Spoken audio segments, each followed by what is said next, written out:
Hello hi and welcome to Dhanya's classes. അപ്പോൾ ഇന്ന് നമ്മൾ ഈ തുല്യ ത്രികോണങ്ങളിലെ പേജ് നമ്പർ 21 പ്രോബ്ലം നമ്പർ 2 ആണ് ചെയ്യുന്നത്. ഓക്കെ, നമുക്കപ്പോൾ എങ്ങനെയാണ് ചെയ്യാൻ നോക്കാം അല്ലേ. ഇതിൻ്റെ ജനറൽ റൂൾ എന്താണെന്ന് നമ്മൾ ലാസ്റ്റ് ക്ലാസ്സിൽ ഞാൻ പറഞ്ഞിട്ടുണ്ടായിരുന്നു. അതായത് രണ്ട് ത്രികോണങ്ങൾ എടുക്കുകയാണെന്നുണ്ടെങ്കിൽ ഒരു ത്രികോണത്തിൻ്റെ ഒരു വശവും അതിൻ്റെ അറ്റത്തുള്ള രണ്ട് കോണുകളും ത്രികോണത്തിൻ്റെ ഒരു വശവും അതിൻ്റെ അറ്റത്തുള്ള രണ്ടറ്റത്തുള്ള കോണുകളും തുല്യമാണെങ്കിൽ, അതായത് ഈ വശവും അതിൻ്റെ അറ്റത്തുള്ള രണ്ട് കോണുകളും അതുപോലെ വേറൊരു വശവും അതിൻ്റെ അറ്റത്തുള്ള രണ്ട് കോണുകളും തുല്യമാണെങ്കിൽ അതിൻ്റെ മൂന്നാമത്തെ കോണുകളും തുല്യമായിരിക്കും. ഈ ത്രികോണങ്ങളിലെ മൂന്നാമത്തെ കോണുകളും തുല്യമായിരിക്കും. അതുകൂടാതെ ഈ തുല്യമായ കോണുകളുടെ എതിരെയുള്ള വശങ്ങളും തുല്യമായിരിക്കും. അങ്ങനെയാണ് നമ്മുടെ നാലാമത്തെ റൂള്. ഓക്കെ, അപ്പം നമുക്കതിൻ്റെ റിലേറ്റ് ചെയ്തിട്ടുള്ള ക്വസ്റ്റ്യൻ ആണ്. അപ്പം നമുക്കതൊന്ന് നോക്കാം. ഇതിൽ ഞാൻ ഒന്നുകൂടി പറയുന്നു, പേജ് നമ്പർ 21 ക്വസ്റ്റ്യൻ നമ്പർ 2 ആണ് കേട്ടോ നമ്മൾ ചെയ്യുന്നത്. അപ്പോൾ അതിലെന്താണ്, ഇങ്ങനെയാണ് അതിൻ്റെ ചിത്രം വന്നിരിക്കുന്നത്. ബാക്കിയുള്ളതൊക്കെ നമുക്ക് ശരിക്കും ഡിസ്കസ് ചെയ്യാം. ഇവിടെ പറഞ്ഞിരിക്കുന്നത്, ചിത്രത്തിൽ എ ബി എന്ന വരയുടെ രണ്ടറ്റത്തും സമാന്തരവും തുല്യവുമായ രണ്ട് വരകൾ A P and B Q വരച്ചിരിക്കുന്നു. അതായത് എ ബി എന്ന ലൈനിൻ്റെ അറ്റത്ത് എ പി എന്ന് പറയുന്നതും അതുപോലെ തന്നെ ബി ക്യു എന്ന് പറയുന്നതുമായ ഈ രണ്ട് വരകളുടെ പ്രത്യേകത എന്താണ് വരുന്നത്? അവർ തുല്യമാണ്, അതുപോലെ തന്നെ അത് സമാന്തരവുമാണ്. ഒരു ലൈൻ രണ്ട് വരകൾ സമാന്തരമായി ആണെന്ന് പറഞ്ഞാൽ നമുക്ക് ആദ്യം തന്നെ ഓർമ്മ വരേണ്ടത് അതിൻ്റെ മറുകോണുകളും തുല്യമായിരിക്കും, അതുപോലെ തന്നെ അനുബന്ധ കോണുകളും തുല്യമായിരിക്കും. ഈ രണ്ട് കാര്യങ്ങൾ എപ്പോഴും നമ്മുടെ മനസ്സിൽ വരണം കേട്ടോ, രണ്ട് സമാന്തര വരകൾ എന്ന് പറയുമ്പോൾ തന്നെ. ഓക്കെ, ഇനി നമുക്ക് പറയേണ്ടത് പി ക്യു എ ബി തുല്യമായ രണ്ട് വരകൾ എ പി ബി ക്യു വരച്ചിരിക്കുന്നു. ഇനി പി ക്യു എ ബി ഇവ മുറിച്ചു കടക്കുന്ന ബിന്ദുവാണ് എം എന്ന് പറയുന്നത്. അത് എ ബിയും അതുപോലെ പി ക്യുവും മുറിച്ചു കടക്കുന്ന ഒരു ബിന്ദുവിനെയാണ് നമ്മൾ എം എന്ന് പറയുന്നത്. ഇനി നമ്മുടെ അടുത്ത് ഇതിലെ 3 ക്വസ്റ്റ്യൻസ് ആണ് നമുക്ക് തന്നിരിക്കുന്നത്. അതിൽ ആദ്യത്തെ ക്വസ്റ്റ്യൻ വരുന്നത്, ത്രികോണം എ എം പിയുടെ 3 വശങ്ങളും ത്രികോണം ബി എം ക്യൂവിൻ്റെ 3 വശങ്ങളും തുല്യമാണോ, എന്തുകൊണ്ട് എന്നാണ് ആദ്യത്തെ ചോദ്യം വന്നിരിക്കുന്നത്. അതായത് ത്രികോണം എ എം പിയുടെ 3 വശങ്ങളും അതുപോലെ തന്നെ ത്രികോണം ബി എം ക്യൂവിൻ്റെ വശങ്ങളും തുല്യമാണോ എന്നാണ് ചോദിച്ചിരിക്കുന്നത്. ഓക്കെ, അപ്പോൾ നമുക്ക് ആദ്യം തന്നെ അത് എങ്ങനെയാണ് ചെയ്യാൻ നോക്കാം. അത് കഴിഞ്ഞിട്ട് ബാക്കിയുള്ള 2 ക്വസ്റ്റ്യൻസ് നമുക്ക് ചെയ്യാം. ഓക്കെ, അപ്പോൾ ആദ്യം തന്നെ നമുക്ക് ഏതൊക്കെ ത്രികോണങ്ങളാണ് അപ്പോൾ എടുക്കേണ്ടത്? ത്രികോണം എ എം പിയും ത്രികോണം എ എം പിയും അതുപോലെ തന്നെ നമുക്ക് എടുക്കേണ്ടതാണ് ത്രികോണം ബി എം ക്യൂം എന്നുള്ള 2 ത്രികോണങ്ങൾ നമ്മൾ എടുത്തു.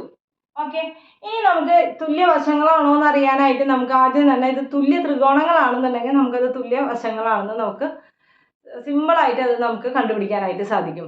അപ്പം ഈ ത്രികോണത്തിൽ ആദ്യം തന്നെ നമ്മൾ ഏതാണ്? A P equal to B Q. എങ്ങനെയാണ് A P equal to B Q എന്ന്? എന്താ, അവർ നമുക്ക് തന്നിട്ടുണ്ട്, സമാന്തരവും തുല്യവുമാണെന്ന് പറഞ്ഞിട്ടുണ്ട്, ക്വസ്റ്റ്യനിൽ തന്നെ പറഞ്ഞിട്ടുണ്ട്. അപ്പം നമുക്ക് എഴുതാം A P equal to B Q. എന്താണ് അതിന് കാരണമായിട്ട് എഴുതേണ്ടത്? തന്നിട്ടുണ്ട്, നമുക്കത് തന്നിട്ടുണ്ട്. ഓക്കെ, ഇനി അടുത്ത ഇതെന്ന് വെച്ച് കഴിഞ്ഞാൽ നമുക്കറിയാം എ പിയും ബി ക്യൂവും എന്ന് പറയുന്നത് സമാന്തരങ്ങളാണെന്ന് പറഞ്ഞിട്ടുണ്ട് അല്ലേ. അപ്പം നമുക്ക് എങ്ങനെയാണ് 2 സമാന്തരങ്ങൾ അതിനെ പാസ് ചെയ്യുന്ന ലൈൻ അല്ലേ. അപ്പം ഈ കോണും അതുപോലെ ഇതിൻ്റെ എതിർവശത്തുള്ള ഈ കോണും, ഇതിനെ നമ്മൾ എന്ത് പറയും? മറുകോണുകൾ എന്ന് പറയും. ഇതേപോലെ തന്നെ ഇവിടെ വേറൊരു ഇതും കൂടി പാസ് ചെയ്യുന്നുണ്ടല്ലോ, ഈ ലൈനും. ഓക്കെ, ഇങ്ങനെ ഇപ്പോൾ ഇത് പോവാണെന്നുണ്ടെങ്കിൽ ഈ കോണും ഈ കോണും എന്താണ്? അതും മറുകോണുകളാണ്. അതായത് ഈ ലൈനിൻ്റെ ഒരു വശത്തുള്ളതും ഈ ലൈനിൻ്റെ തന്നെ ഈ വരയുടെ തന്നെ മറുവശത്തുള്ളതാണ് മറുകോണുകൾ എന്ന് പറയുക അല്ലേ. അപ്പം അങ്ങനെ വരാണെന്നുണ്ടെങ്കിൽ നമ്മുടെ ഇതിൻ്റെ ഏതാണ് മറുകോണുകളായിട്ട് വരാം? ഒന്ന് ഈ കോണും പി ക്യു എന്ന് പറയുന്ന ഈ വരയുടെ ഒന്ന് ഈ കോണും ഒന്ന് ഈ കോണും. അടുത്തത് എ ബി എന്ന് പറയുന്ന വരയുടെ ഒന്ന് ഈ കോണും അതുപോലെ തന്നെ ഈ കോണും. 2 മറുകോണുകളാണ് നമുക്ക് കിട്ടുന്നത്. അപ്പം നമുക്കതൊന്ന് എഴുതി നോക്കാം. Angle A P M PM equal to angle ഏതാണ് പിന്നെ കിട്ടേണ്ടത്? ഈ പിയും ഇവിടെ ക്യൂ അല്ലേ, അപ്പൊ BQM. എന്തുകൊണ്ടാണ്? അതിന്റെ കാരണം എന്താണ് എഴുതേണ്ടത്? മറുകോണുകൾ. ഓക്കെ, മറുകോണുകൾ. ഇനി ഇതുപോലെ തന്നെ 2 ലൈൻ കട്ട് ചെയ്ത് പോകണ്ടല്ലോ, അപ്പൊ വേറെ മറുകോണുകളും നമുക്കുണ്ട്. ഏതൊക്കെയാണുള്ളത്? PAM angle PAM equal to കോൺ ഏതാണ് പിന്നെയുള്ളത്? ഇതല്ല ഉള്ളത്, എയും ബിയും. അപ്പൊ ഏതാണ് എഴുതേണ്ടത്? QBM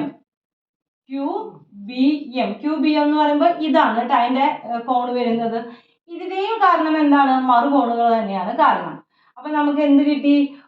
ഒരു ത്രികോണത്തിന്റെ ഒരു വശവും അതിന്റെ രണ്ടറ്റത്തുള്ള കോണുകളും മറു ത്രികോണത്തിന്റെ ഒരു വശവും അതിന്റെ രണ്ടറ്റത്തുള്ള കോണുകളും തുല്യമാണെന്ന് കിട്ടിക്കഴിഞ്ഞു. അപ്പൊ നമുക്ക് മനസ്സിലാക്കാം അതിന്റെ മൂന്നാമത്തെ കോണുകൾ തുല്യമായിരിക്കും. അതുപോലെ തന്നെ കോണുകളുടെ എതിരെയുള്ള വശങ്ങളും തുല്യമായ കോണുകളുടെ എതിരെയുള്ള വശങ്ങളും എന്തായിരിക്കും? ഇത് തുല്യമായിരിക്കും അല്ലെ. അപ്പൊ നമുക്ക് എന്ത് എഴുതാൻ പറ്റും? അപ്പൊ നമ്മുടെ അടുത്ത് ചോദിച്ചിരിക്കുന്നത് അതാണ്, ഈ ത്രികോണങ്ങളുടെ വശങ്ങൾ തുല്യമാണോ എന്നാണ് പറയേണ്ടത്. അപ്പൊ നമുക്ക് എന്ത് പറയാൻ പറ്റും? ആംഗിൾ AMP ഈക്വൽ ടു കോൺ BMQ. എന്താണ് ഈ രണ്ടും ബി അല്ലെ? AMP ഈക്വൽ ടു കോൺ BMQ. എന്തുകൊണ്ടാണ് പറയുന്നത്? അതിന്റെ ഇതെന്താണ്? നമ്മുടെ ആ ഇത് എഴുതുക, റൂൾ എഴുതുക. എന്താണ്? ഒരു ത്രികോണത്തിന്റെ ഒരു വശം അറ്റത്തുള്ള രണ്ട് കോണുകളും മറു ത്രികോണത്തിന്റെ ഒരു വശവും അറ്റത്തുള്ള രണ്ടറ്റത്തുള്ള കോണുകളും തുല്യമാണെങ്കിൽ അതിന്റെ മൂന്നാമത്തെ കോണും തുല്യമായിരിക്കും. അപ്പൊ ഇനി എന്ത് എഴുതാൻ പറ്റും? therefore എന്താണ് നമ്മുടെ ക്വസ്റ്റ്യൻ ചോദിച്ചിരിക്കുന്നത്? എന്താണ്? AMPയുടെ 3 വശങ്ങളും BMQന്റെ വശങ്ങളും തുല്യമാണോ? അപ്പൊ നമുക്ക് എന്ത് എഴുതാൻ പറ്റും? therefore ത്രികോണം AMPയുടെയും അതുപോലെ ത്രികോണം BMQന്റെയും വശങ്ങൾ തുല്യമായിരിക്കും. ഓക്കെ, അപ്പൊ അത് കിട്ടിയില്ലേ? എന്തുകൊണ്ട് എന്നുള്ളത് എന്തുകൊണ്ട് എന്നുള്ളത് കിട്ടി. ഇനി നമ്മുടെ അടുത്ത ഒരു ക്വസ്റ്റ്യൻ ചോദിച്ചിരിക്കുന്നത് എന്താണ്? ഈ സെക്കൻഡ് പ്രോബ്ലത്തിന് തന്നെ 3 സബ് ക്വസ്റ്റ്യൻസ് ഉണ്ട് അല്ലെ. അപ്പൊ നമുക്ക് ഇനി അടുത്ത ക്വസ്റ്റ്യൻ എന്താണെന്ന് നമുക്കൊന്ന് നോക്കാം. AB എന്ന വരയിൽ M എന്ന ബിന്ദുവിന്റെ സ്ഥാനത്തിന്റെ സവിശേഷത എന്താണ്? നമ്മുടെ അടുത്ത് എന്താ ചോദിച്ചിരിക്കുന്നത്? AB എന്ന വരയിൽ M എന്ന ബിന്ദുവിന്റെ സവിശേഷത എന്താണ്? അതിന്റെ സ്പെഷ്യാലിറ്റി, സവിശേഷത എന്താണെന്നാണ് നമ്മുടെ അടുത്ത് ചോദിച്ചിരിക്കുന്നത്. അപ്പൊ എന്താണ് സവിശേഷത? നമുക്കറിയാം എന്താണ്? AM ഈക്വൽ ടു, അപ്പൊ നമുക്ക് എന്ത് കിട്ടിയിട്ടുണ്ട്? ഈ ഞാൻ പറയാണ് AM ഈക്വൽ ടു BM എന്ന് പറഞ്ഞാൽ ശരിയാവോ? AM ഈക്വൽ ടു BM എന്ന് പറഞ്ഞാൽ ശരിയാവോ? നമുക്കൊന്ന് നോക്കാം. നമുക്കറിയാം ഈ ആംഗിൾ APM എന്ന് പറയുന്നതും ആംഗിൾ BQM എന്ന് പറയുന്നതും തുല്യമാണ്. കാരണം എന്തുകൊണ്ടാണ്? മറുകോണുകളാണ്. അപ്പോ ഇതിപ്പോ ഒരു തുല്യ ത്രികോണാന്ന് അറിഞ്ഞ സ്ഥിതിക്ക് നമുക്ക് എന്താണ്? അതിന്റെ എതിരെയുള്ള കോണുകൾ, അതിന്റെ എതിരെയുള്ള വശങ്ങളും എന്തായിരിക്കും? തുല്യമായിരിക്കും. തുല്യമായ കോണുകളുടെ എതിരെയുള്ള വശങ്ങളും തുല്യമായിരിക്കും. അതാണല്ലോ നമ്മുടെ റൂള്. അപ്പൊ നമുക്ക് എന്താ എഴുതാൻ പറ്റും?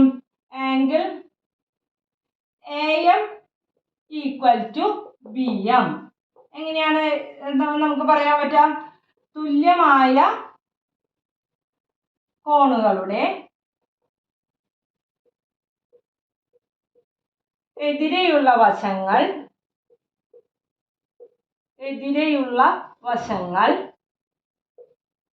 തുല്യമായിരിക്കും. ഓക്കെ, അപ്പൊ നമുക്ക് എന്താ എഴുതാൻ പറ്റും? AM ഈക്വൽ ടു BM എന്ന് എഴുതാൻ പറ്റും.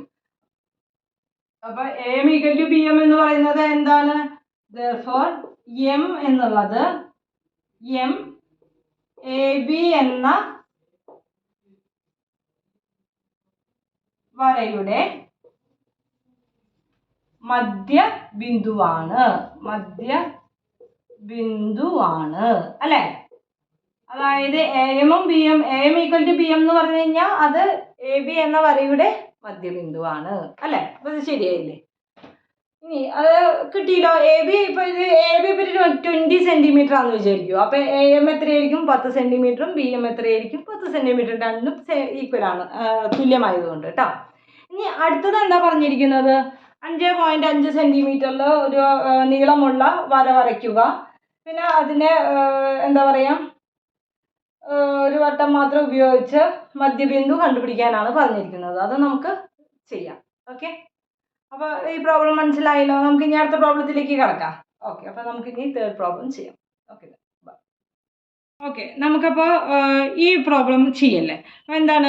Draw A line 5.5 centimetre long. ഒരു ലൈൻ 5.5 സെൻറ്റിമീറ്ററിൽ ഡ്രോ ചെയ്യാനാണ് പറയുന്നത്. Using A set square locate the mid point of the line. ആ ലൈൻ്റെ സെറ്റ് സ്ക്വയർ യൂസ് ചെയ്തിട്ട് ആ ലൈൻ്റെ മിഡ് പോയിന്റ് കണ്ടുപിടിക്കാനാണ് പറയുന്നത്. ഓക്കെ, അപ്പോൾ നമുക്ക് എങ്ങനെയാണ് ആ ലൈൻ 5.5 സെൻറ്റിമീറ്ററിൽ ഒരു ലൈൻ ഡ്രോ ചെയ്യാം. ഓക്കെ, എങ്ങനെയാണ്? 5.5 സെൻറ്റിമീറ്ററിൽ ഒരു ലൈൻ നമ്മൾ ഡ്രോ ചെയ്തു. ഓക്കെ, അപ്പോൾ അതിന് ലൈനിന് നമുക്ക് എ ബി എന്ന് കൊടുക്കാം. ഇനി നമ്മുടെ അടുത്ത് സെറ്റ് സ്ക്വയർ യൂസ് ചെയ്തിട്ട്, അതായത് സെറ്റ് സ്ക്വയർ യൂസ് ചെയ്തിട്ട് കണ്ടുപിടിക്കാനാണ്, മിഡ് പോയിന്റ് കണ്ടുപിടിക്കാനാണ് പറയുന്നത്. ഇതെങ്ങനെയാണെന്ന് വെച്ച് കഴിഞ്ഞാൽ നമുക്ക് ഇവിടെ നിന്ന് ഇവിടേക്ക് സെറ്റ് സ്ക്വയർ യൂസ് ചെയ്തിട്ട് ഒരു ലൈൻ ഡ്രോ ചെയ്യാം. അതേ മെഷർമെൻറ്റിൽ തന്നെ ബിയിൽ നിന്ന് താഴേക്കും ഡ്രോ ചെയ്യാം. മെഷർമെൻറ്റ് സെയിം ആയിരിക്കണം. അത് ഇൻ്റർസെക്റ്റ് ചെയ്യുന്ന പോയിന്റ് എന്ന് പറയുന്നത് മിഡ് പോയിന്റ് ആയിരിക്കും. അപ്പോൾ നമ്മൾ ഇവിടെ എയിൽ നിന്ന് ഇപ്പോൾ നമുക്കൊരു 3 സെൻറ്റിമീറ്റർ എടുക്കാമെന്ന് വിചാരിക്കും. ഓക്കെ, എയിൽ നിന്ന് ഒരു 3 സെൻറ്റിമീറ്ററിൽ നമ്മളൊരു ലൈൻ ഡ്രോ ചെയ്തു. ഓക്കെ, അതേ 3 സെൻറ്റിമീറ്ററിൽ തന്നെ ബിയിൽ നിന്ന് നമ്മൾ താഴേക്കും ഒരു ലൈൻ ഡ്രോ ചെയ്യുക. ഓക്കെ, അതേ ഇതിൽ തന്നെ നമ്മൾ ഇവിടെ സെറ്റ് സ്ക്വയർ യൂസ് ചെയ്തിട്ടെന്ന് പറയുമ്പോൾ ഇങ്ങനെ വേണം. അതേ ലൈനിൽ വെച്ചിട്ട് നമ്മൾ ഒരു 3 സെൻറ്റിമീറ്ററിൽ ഒരു ലൈൻ ഡ്രോ ചെയ്യുക. ഓക്കെ, 3 സെൻറ്റിമീറ്ററിൽ ഒരു ലൈൻ ഡ്രോ ചെയ്യാം. ഇനി ഇവരെ തമ്മിൽ നമുക്കൊന്ന് ജോയിൻ ചെയ്യാം. അപ്പോൾ അതാണ് നമ്മുടെ മിഡ് പോയിന്റ് എന്ന് പറയുന്നത്. കണ്ടോ, ഇതാണ് എ ബി എന്ന ലൈനിൻ്റെ മിഡ് പോയിന്റ് എന്ന് പറയുന്നത്. ഓക്കെ, ഇതിലാകെ കൂടി ശ്രദ്ധിക്കേണ്ട കാര്യം എന്ന് പറഞ്ഞാൽ ഇവിടെ നിന്ന് ഇവിടേക്ക് എടുക്കുന്ന മെഷർമെൻറ്റും ഇവിടെ നിന്ന് ഇവിടേക്ക് എടുക്കുന്ന മെഷർമെൻറ്റും സെയിം ആയിരിക്കണം. ഓക്കെ, അത്രയേ ഉള്ളൂ കേട്ടോ. അപ്പോൾ ഇതിൻ്റെ മനസ്സിലായിട്ടുണ്ടെന്ന് പ്രതീക്ഷിക്കുന്നു. അപ്പോൾ നമുക്ക് ഇനി അടുത്ത ഇത് നോക്കാം. ഓക്കെ.